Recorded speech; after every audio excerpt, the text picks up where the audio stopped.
Assalamualaikum warahmatullahi wabarakatuh. Alhamdulillahilladzi arsala rasulahu bil huda wa dinil haqq liyudhhirahu 'alad dini kullih wa kafa billahi syahida. Asyhadu an la ilaha illallah wahdahu la syarika lahu wa asyhadu anna Muhammadan abduhu wa rasuluh. Allahumma shalli ala sayidina Muhammad wa ala ali sayidina Muhammad. Pemirsa yang dirahmati Allah Subhanahu wa taala, alhamdulillah pada kesempatan ini kita bisa bertemu semuanya. Mudah-mudahan Anda semua dalam keadaan sehat walafiat. Warga Ahlus Sunnah wal Jamaah, warga NU, warga Nahdliyin, mudah-mudahan dimanapun Anda berada selalu dalam lindungan Allah Subhanahu wa taala.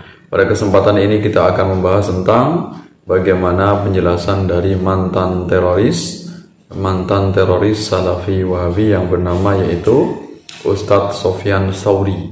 Ya, Ustadz Sofyan Sauri ini adalah mantan teroris yang dia ini sudah bertaubat kembali menjadi umat Islam yang moderat, yang toleran, ya, kembali menjadi warga Ahlus Sunnah wal Jamaah. Ya, alhamdulillah beliau ini sudah mendapatkan hidayah dari Allah Subhanahu wa taala, sudah bertobat dari pemahaman yang ekstrim, pemahaman yang menyempal, pemahaman yang sesat, yaitu pemahaman Salafi Wahabi. Nah, ini berikut uraian atau penjelasan dari mantan teroris, mantan ekstremis yaitu Sofyan Sauri tentang kesesatan dari kelompok Salafi Wahabi. Nah, ini ciri-ciri kelompok Salafi Wahabi yang harus kita waspadai.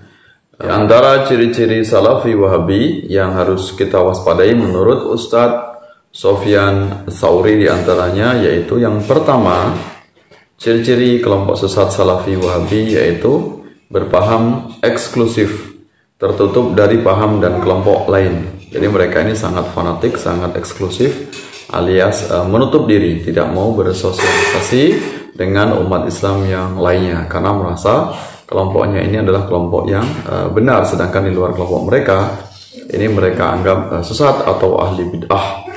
Nah, ini pemahaman dari kelompok Salafi Wahabi. Ciri yang pertama yaitu eksklusif, ya, sangat fanatik kepada kelompoknya saja. Kemudian yang kedua, ciri kesesatan dari Salafi Wahabi yaitu berpaham intoleran. Intoleran berarti mereka tidak memiliki sikap toleransi, tidak menerima perbedaan di luar kelompok mereka, seolah-olah mereka kelompok yang sesuai dengan sunnah, sedangkan kelompok di luar mereka ini mereka anggap sebagai ahli bid'ah. Jadi hanya kelompok mereka yang mengaku sesuai dengan sunnah Rasulullah, mengaku sebagai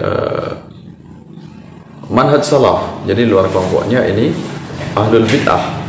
Nah, ini pemahaman dari kelompok Salafi Wahabi. Mereka tidak memiliki sikap toleransi, tidak memiliki sikap menerima perbedaan. Jadi perbedaan ini mereka tolak sehingga kebenaran itu hanya dari kelompok mereka. Jadi tidak ada kebenaran dari kelompok di luar kelompok Salafi Wahabi. Ini yang dipahami oleh kelompok sesat yaitu Salafi Wahabi. Kemudian yang ketiga, mereka ini melakukan nikah tanpa wali. Ini sebagaimana pengakuan dari Sofyan Sauri. Menikah tanpa wali ini berarti termasuk pernikahan yang haram.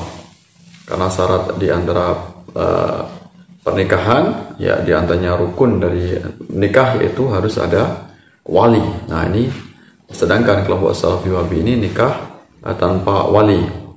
Termasuk diantaranya mereka ini mengamalkan yaitu praktek pernikahan yang ini bertentangan dengan syariat atau kawin kontrak yang disebut dengan misyar.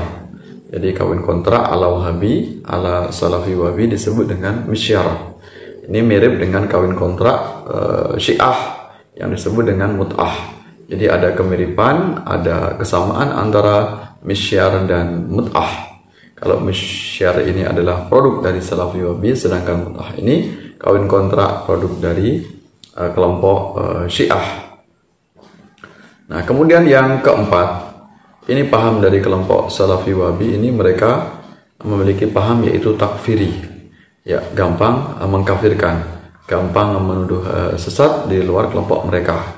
Jadi kelompok di luar dari kelompok Salafi Wahabi sering mereka caci maki, mereka hina sebagai ahli bid'ah, mereka kafirkan, mereka tuduh syirik, musyrik. Orang yang melakukan ziarah kubur dituduh sebagai melakukan kemusyrikan, yang bertawasul mereka tuduh melakukan perbuatan musyrik dan sebagainya. Nah, padahal mereka kelompok Salafi Wahabi ini sangat minim dalil, ya, minim ilmu pengetahuan, sehingga tidak bisa membedakan mana yang amalan sesat, mana amalan yang itu masih sesuai dengan sunnah Rasulullah SAW.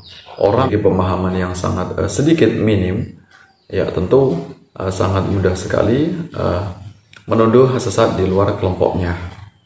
Artinya semakin banyak pengetahuan seseorang, semakin banyak ilmu yang didapatkan, semakin banyak pengetahuan agama, tentu akan menerima perbedaan, ya, tidak memiliki sikap fanatik. Tapi kalau orang hanya memiliki pengetahuan yang sangat sedikit, sangat sempit, tentu akan mempengaruhi perilakunya sehingga gampang untuk mengkafirkan, seolah-olah hanya kelompok sendiri yang paling sunnah, yang paling layak untuk masuk surga. Di luar kelompok Salafi Wahabi, kata mereka, ya, kata Salafi Wahabi ini semuanya akan sesat, masuk neraka. Ya, ahli bid'ah berarti finnar. Ini menurut pemahaman kelompok Salafi Wahabi. Kemudian apa yang diuraikan oleh Ustaz Sufyan Ats-Tsauri, yaitu bahwasanya ciri kelompok Salafi Wahabi yaitu enggan sholat di masjid yang bukan masjid kelompoknya. Nah, ini sangat eksklusif sekali, ya. Jadi mereka hanya mau beribadah, mau berjamaah, mau sholat bareng, ini hanya sesama Salafi Wahabi. Jadi mereka tidak mau bermakmum bersama dengan ahli bid'ah, yang mereka katakan ahli bid'ah ini berarti orang NU. Nah, ini jadi mereka ini sangat eksklusif sekali, ya, hanya mau berjamaah, hanya mau bermakmum sholat yang ini dari kelompoknya, dan hanya masjid yang menurut mereka ini masjid sunnah, karena di luar dari kelompok Salafi Wahabi, masjid ini mereka tuduh sebagai masjid bid'ah. Ya, masjid bid'ah yang mereka katakan ini masjid yang biasanya identik dengan masjid NU, ya, masjid warga Nahdliyin. Di situ ada kaligrafinya, kemudian ada zikir bersama, kemudian zikir menggunakan biji tasbih misalnya, sholat subuhnya pakai kunut, azannya 2 kali, kemudian pakai niat usolli, ketika melafadzkan Nabi Muhammad pakai Sayyidina. Kemudian ada kesenian hadrah misalnya, sholawatan, masjidnya ada membaca sholawat berzanji, dibai, kemudian ada amalan yasin dan tahlil, istighosah. Ini yang mereka katakan sebagai masjid bid'ah. Sedangkan masjid yang tidak mengamalkan itu tadi, praktek amalia NU, yang mereka klaim, mereka anggap sebagai masjid sunnah. Nah, ini pemahaman sempit, pemahaman yang sesat dari kelompok Salafi Wahabi, sebagaimana penjelasan dari Ustaz Sufyan Ats-Tsauri. Mudah-mudahan dengan penjelasan Ustaz Sufyan Ats-Tsauri ini menambah pengetahuan kita, menambah kemantapan kita dalam beragama, dengan berpedoman pada paham akidah Ahlussunnah wal Jamaah.